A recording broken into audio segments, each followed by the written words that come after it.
Good afternoon, friends. So, welcome back in the class. My name is Shankar, and I teach sociology at SRIRAM IS. Today, welcome to all of you at SRIRAM's IS. So, आज का discussion हमारा बहुत अच्छा होने वाला है. Today will have the marvellous discussion on religion. आज हम लोग धर्म पर डिस्कशन करेंगे. What is the religion, how the religion is understood in our society, and the ideas of Karl Marx, ideas of Max Weber, and ideas of Emile Durkheim, three great sociologists on religion.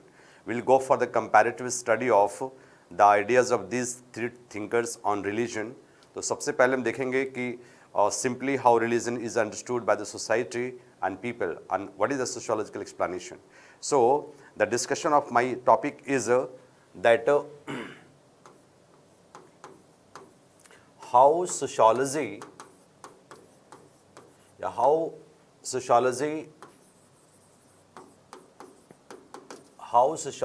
explains religion. How sociology explains religion, right? In particular, in the context of Marx, Weber, and Durkheim, right? This is always confusing for the students. आम तौर पर बच्चे बहुत confuse होते हैं इसमें, उनको समझ में नहीं आती कि आखिर कैसे एक्सप्लेन करें, how to do that, how to explain about this religion. तो today will go for discussion. First, understand the religion, thereafter Marxist perspective on religion, then Weberian perspective, and thereafter the Durkheimian perspective. So, how sociology explains religion, the idea of Marx, idea of Weber, and the idea of Durkheim. The three thinkers we are going to discuss about. Very, very briefly, a very synoptic views about the religion or comparative study of religion by these three great sociologists, I will just put up before you with all sincerity and honesty. So, let us explain. What is the religion? First, we talk about what is the religion. When we talk about the matter of religion, no common definition of religion exists in human world. Despite all, religion is simply considered a kind of beliefs and practices. Beliefs and practices related to some supernatural power or things or sacred things, right? Religion is simply understood in terms of, first, religion is a system of belief. Second, religion is a system of practices. So religion involves system of beliefs and practices related to some supernatural power or supernatural things or things that is considered sacred in the society. This is a very common man understanding. This is the common man understanding about the religion in our society. Now come to the idea. I've mentioned about how sociology explains religion in reference to Marx, Weber, and Durkheim. So let us explain one by one. When we go to discuss about, think about the Marx. Think about the Marx. Marx on religion. What is the Marxist idea on religion? Karl Marx was a great materialistic philosopher, as you know, German philosopher. And Karl Marx observed how the religious institutions in Western world was responsible for the exploitation of the poor people. So Karl Marx says that religion is the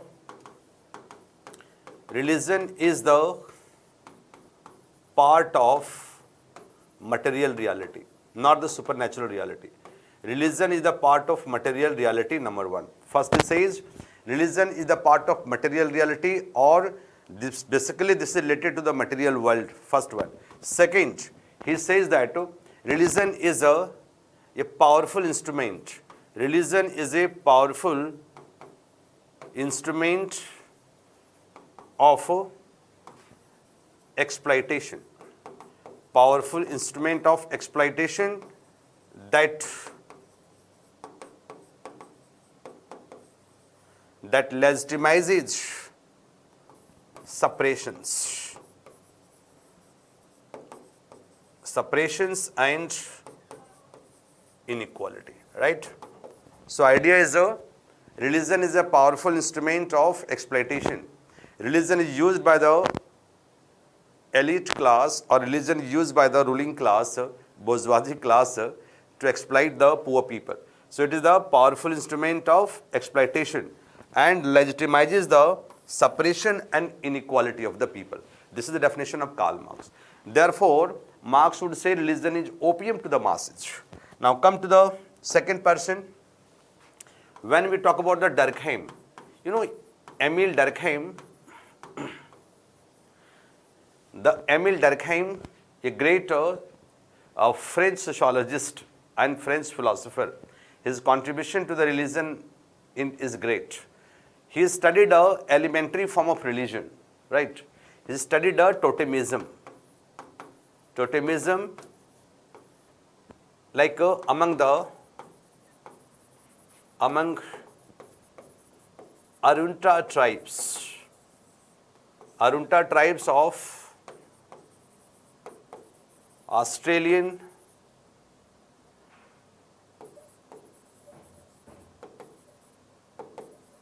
See, Durkheim studied religion.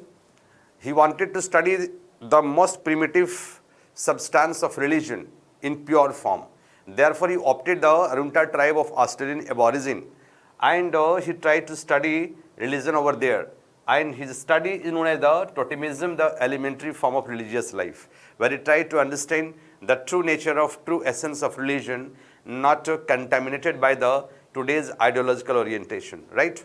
So he would say, Durkheim would say, the religion is basically a system of simple logic, system of beliefs and practices. Practices related to sacred things. His idea is that the basic to religion is it is related to belief and practices related to the sacred things. Because the religious study divides the world into two domains of life. One is considered the sacred domain, one is considered the profane domain. And therefore, this is the idea, right? Third one is there, Max Weber. Max Weber was a German philosopher that you know. Max Weber also talked about the religion. But Max Weber's main concern was to understand how religion, the part of the superstructure, the part of the culture, actually how religion is a powerful force that can initiate cultural change in the society, and how religion initiate a kind of new economic spirit. So his work is known as the basically Protestant ethic and spirit of capitalism. Spirit of capitalism. So basic purpose was to contradict the idea of Karl Marx. Karl Marx was considered as a determinist thinker. Karl Marx tried to understand everything in terms of the religious, in terms of the economic idea. So Karl Marx says that rise of capitalism is the result of rise of economic, rise of economic factors or rise of economic forces. Now, Weber don't deny the ideas of Karl Marx, but Weber also says, see, not only the infrastructure determines the superstructure, superstructure also determines infrastructure. Therefore, if religion is the part of superstructure, religion also conditions the economic behavior of the people. So, he says the Protestant ethics means the sum total of principles, norms and values of Protestant religions promoted the spirit of capitalism. So, behind the rise of capitalism in Europe, the role of religion, at least the Protestant religion, its philosophy has been very important. So, wanted to establish relationship between the religious ideas, religious ethos, religious values, religious philosophy, and how it is conducive to the generating or motivating the spirit of capitalism. That relation tried to establish, right? So all the three thinkers have given the sociological explanation about the religion. Now, when we talk about that how they understand the religion, if we make a comparative study of the three people, I told you the three people First, I told you the idea of,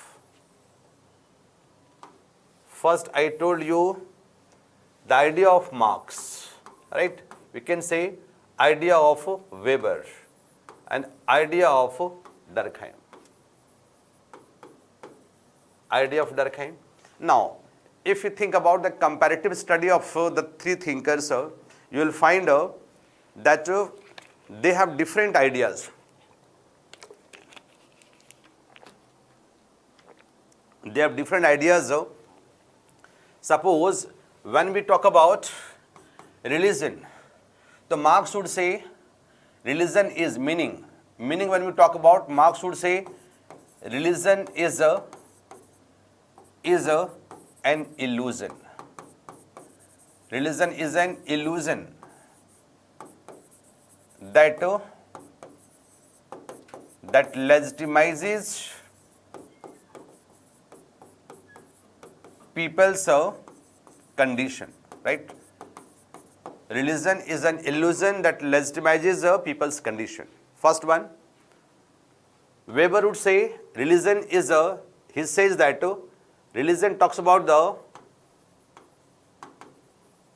meaningful ideas that shape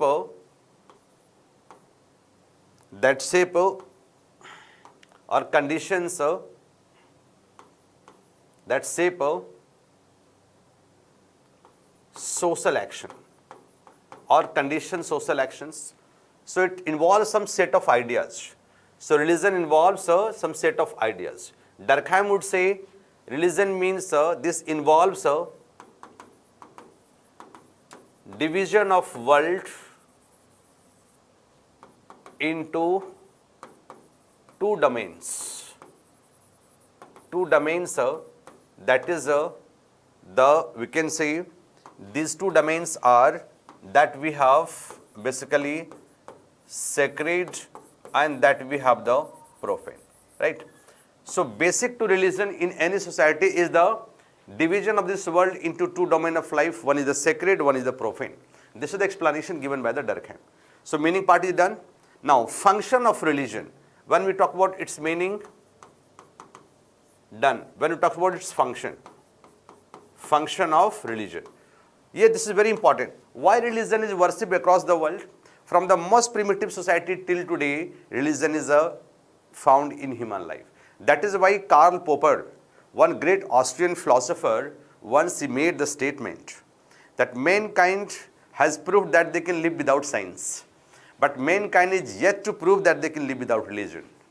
It means no matter what perceptions we hold or we have about the religion, but the reality is that religion has been the integral part of human life and has always been human psychological emotional response towards religion since the beginning of human life till now. And even in the future, there is no clear evidences that prove that religion will completely disappear. So religion have been relevant, may have the positive function, may have the negative function. When we talk about the functions of religion, if we think about the Karl Marx ideas, then Karl Marx says that how religion basically, religion's function is that it justifies, religion justifies separations or separations or sufferings of people. In the name of God, Karl Marx कहता है religion justify people suffering in the name of God. That God is God testing every individual's patience level. Is the punishment given by God. So whatever is happening in human life is happening because of God. So only way the human can be out of their suffering, go to worship, go to temple, go to priest. And therefore in this regard, religion is basically opium to the masses. Religion is a opium to the masses. Karl Marx, the crux idea is this one. Religion is opium to the masses.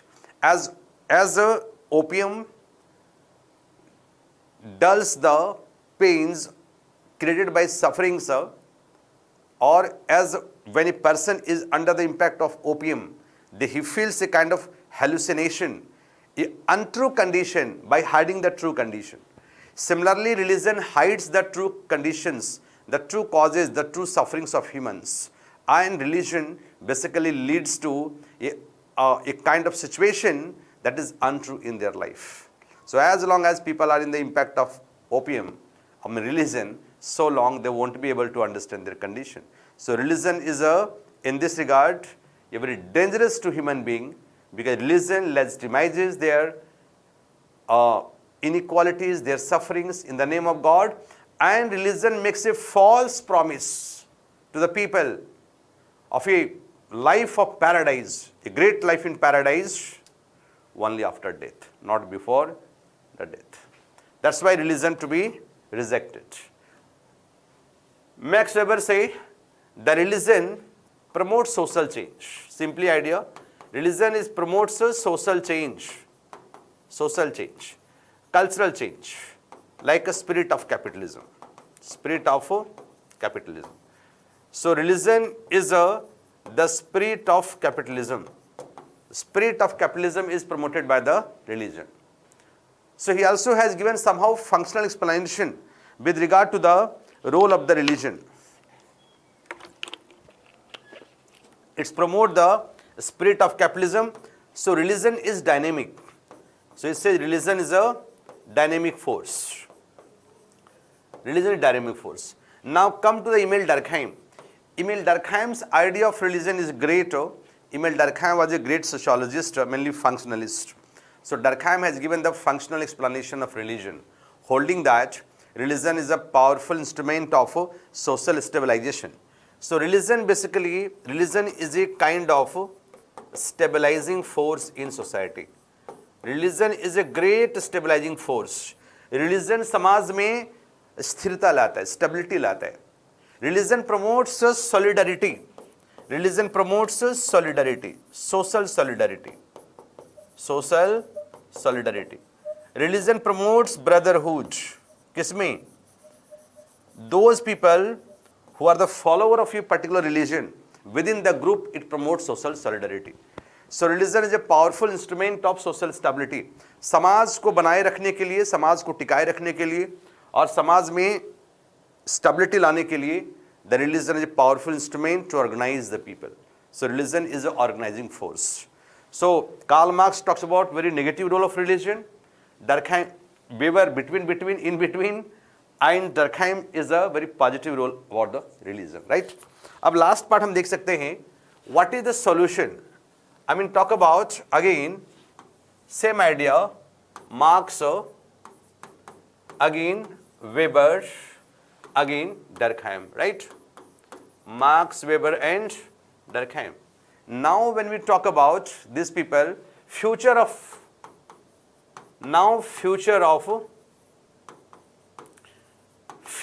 religion. देखो future of religion. धर्म का आगे क्या होगा? What is the future of religion? The process of secularization is going across the world. Somehow the process of religious revivalism is also going across the world. So what would be the future of religion? धर्म का क्या भविष्य है? Regarding this matter, हमारे जो sociologist है उसमें कोई एक ideas नहीं है. There are differences in ideas, differences in understanding. Marx would say, as long as exploitation and insecurity, as long as exploitation and insecurity exist in human life, so the relevance of religion. Oh my God. Marks कहते हैं कि जब तक हमारे जीवन में insecurity रहेगा, as long as insecurity in human life, as long as exploitation, जब तक मनुष्य के जीवन में शोषण होगा, exploitation होगा, जब तक मनुष्य के जीवन में inequality होगा, डर होगा, fear होगा, insecurity होगा, so long religion will be there. Because religion will justify their exploitation, and somehow religion will give a false promise of solace. कहीं न कहीं that will give you solace, that will give you a subjective satisfaction to the people.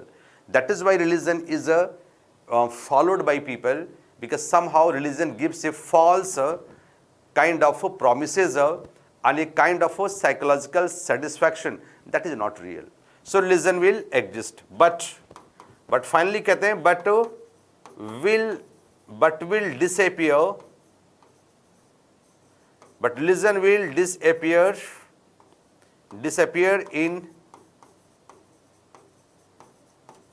communist society. कहते हैं जो communist society है ना, उसमें धर्म खत्म हो जाएगा. Because all conditions of exploitations and sufferings would be abolished, and that is why religion will not exist in the communist society. Communist society में धर्म को तो जाना ही है. हो गया. वेबर कहते हैं कि religion will decline through the process of rationalization.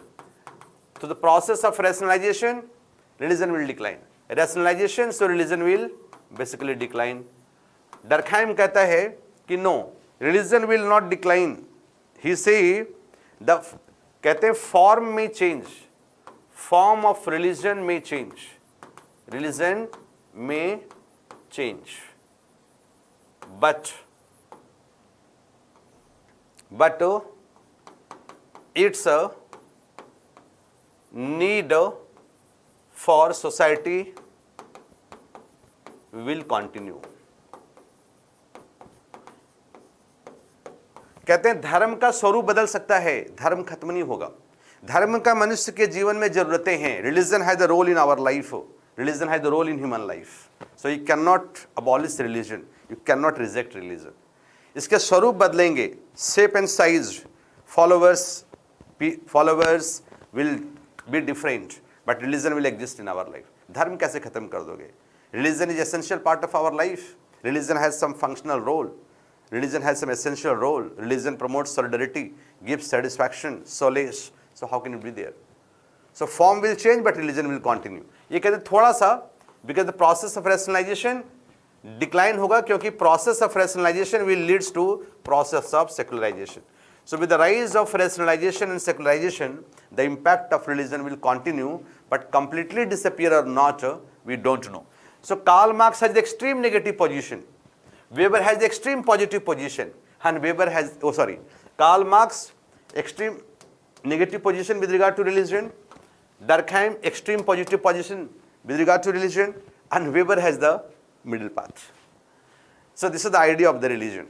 Fine. So I told you what is religion. I told you how these three great thinkers talks about the religion. This is the ideas of today's discussion. Briefly, I wanted to introduce you about these people's understanding on religion. So this brief synoptic discussion is good for you.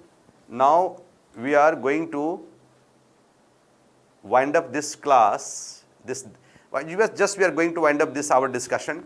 Hopefully it's useful for you. Those students preparing for civil service, PCS examination, NET JRF examination, whatever. Any confusion, I think should not be in your mind. I have already mentioned Marx negative view, Durkheim extremely positive, Weber little bit the middle path view on the basis of religion. So different thinkers have different ideas, but they have given the different importance of the religion for different purposes. Thank you very much to all of you. Take care. Have a good day.